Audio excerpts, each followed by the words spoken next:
Teacher ने अपने यूं ही बच्चों का इम्तिहान लेने की कोशिश की। तो एक टीचर एक बच्चे के पास जाता है और बच्चे को बड़ी प्यार मोहब्बत और सादगी के साथ कहता है, बेटा एक इम्तिहान लो, जवाब दोगे? तो जी कहिए। कहा बेटा मैं तुम्हें एक सेब दूं, फिर मैं आपको दूसरा सेब दूं, फिर मैं आपको एक और सेब दूं, तो आपके पास टोटल कितने सेब होंगे?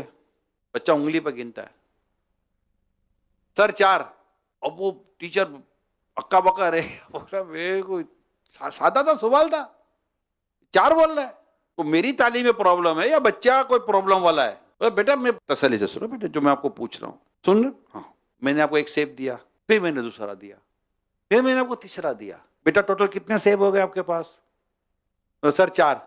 अब थोड़ा उसका मूड खराब होना शुरू हुआ टीचर का, मजाक कर रहा है क्या, कर क्या रहा है बच्चा, 4 जवाब दे रहा है। अब वो टीचर तो उससे थोड़ा सवाल ट्विस्ट किया, अच्छा बेटा बताओ मैं तुम्हें एक केला दूं, फिर मैं आपको दूसरा केला दूं, फिर एक और केला दूं, कितने केले हुए? कि सर 3। बच्चा तो नॉर्मल है, सेब 4 केला 3 क्यों? उसने फिर सेब का सवाल किया, अच्छा बेटा बताओ। अब उसको यह कि चलो इसकी मेमोरी सही हो गई होगी केले का नाम सुनकर। अब सेब लाया दोबारा, बेटा ये एक सेब, अब मैं एक और सेब दूं, फिर मैं एक और सेब दूं आपको, तो अब कितने सेब हुए? सर 4। मतलब बेटा 4 सेब कहां से हुए पहले मेरे को ये बता। वो थोड़ा बच्चा तो थोड़ा सहमा, सर 4 हुए ना।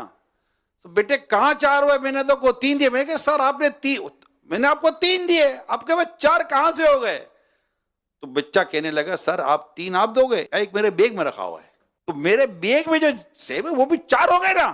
अब बच्चा बच्चा था, बच्चा अपनी सोच पर सोच रहा था, सर अपनी सोच पे सोच रहा था। बच्चा ना बच्चा गलत ना सर गलत, दोनों में से कोई गलत नहीं। तो ये जरूरी तो नहीं है ना कि गलत हो सकता है उसने उसकी अंडरस्टैंडिंग भी सही थी, आपकी अंडरस्टैंडिंग भी सही थी।